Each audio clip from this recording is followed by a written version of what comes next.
Hey everybody, it's your friend and your guy, Gardner, and I am here with some good news. Stats Counter, one of the leading market analysis firms for the internet, has come out with this new report that says Linux in July of 2026 accounted for 10.65% of North American internet traffic on desktops and laptop traffic.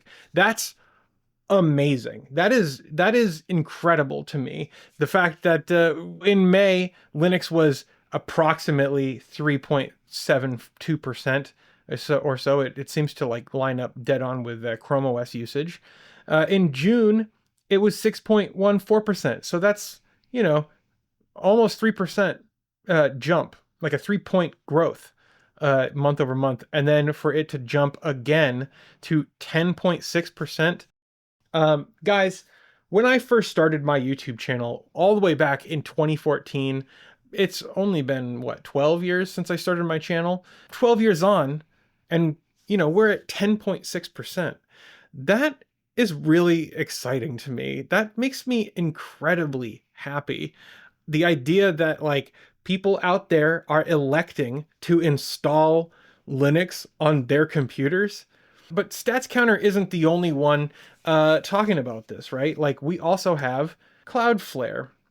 The average of all requests going through Cloudflare right now is about 9% of requests, which is crazy to think about, right? Like, Linux growth has been staggeringly accelerated, and it's just super exciting to see. Valve also has, July's 2026 details here on the Steam hardware survey.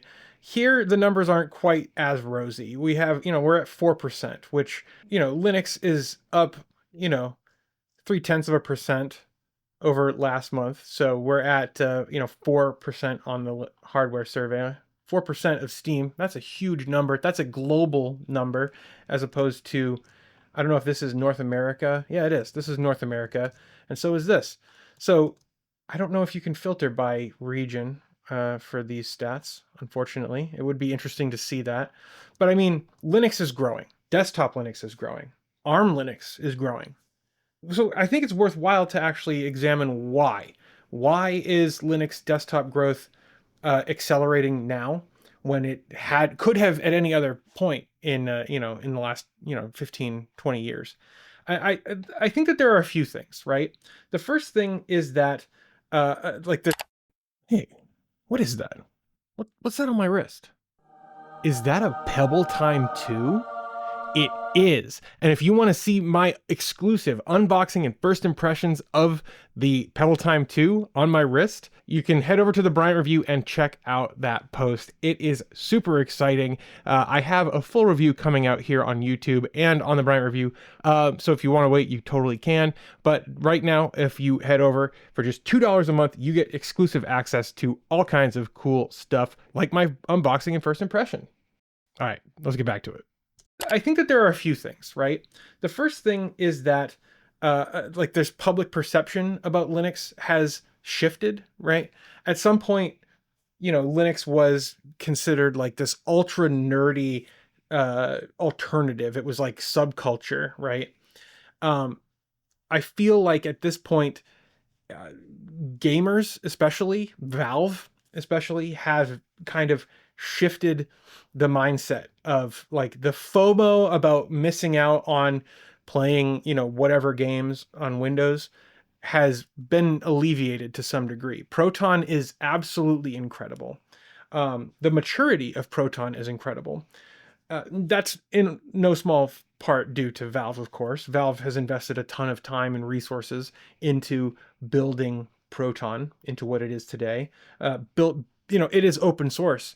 It's available across not just Steam, but any gamer who wants to use it and run it or modify it, they can. That's amazing. Also, we're in an age right now where there is ubiquitous surveillance, not just like on your phone or on your computer, but out in public spaces, and people are looking to reclaim their digital autonomy.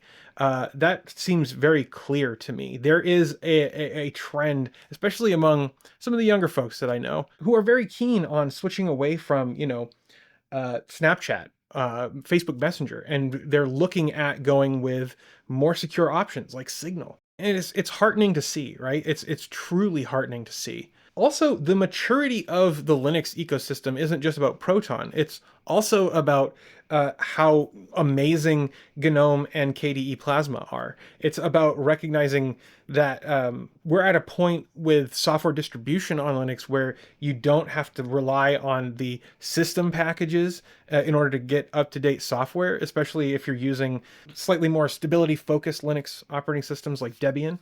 You can install Flatpaks. You can get the latest version packaged directly by the vendor of that application. And truth be told, also the availability of things like Discord and Steam and some of the proprietary apps that people do rely on, like it or not, those are also available on Linux. I think we're at a point now where you can get most of your daily work done on Linux, either through a web browser or through native apps. And you can play the games you want to play through Steam or GOG. GOG Galaxy is coming to Linux very soon. They just announced that just a few days ago. I talked about it on my website, which that's super exciting on its own. There are so many just amazing things happening in the Linux and free software world.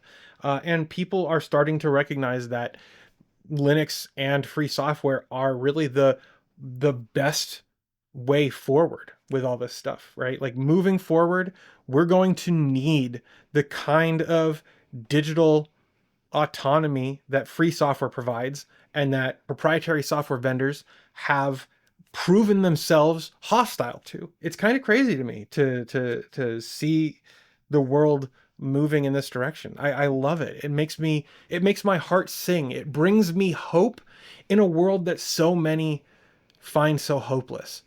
And so, I don't know. I just wanted to make this video and put a smile on your face, because these are the small kind of victories that continue to give me hope, that continue me fighting this good fight. If you enjoy the work that I'm doing, you can help support the work that I'm doing over on the Bryant Review here on this channel by becoming a member of the Bryant Review. For as little as $2 a month, you can help make what we're publishing there and here a reality. There's also Patreon, which you can become a member. You can become a YouTube member as well. It's all greatly appreciated. There's exclusive content and other cool things that we're adding all the time, and we have some very cool stuff in the pipeline. Very cool stuff. I cannot wait to share it. And if you become a subscriber over on the Bryant Review, you will get first access to that stuff when it's ready. With that said, thank you so much for watching. I hope you all have a great day. Enjoy Linux, and I'll see you guys next time.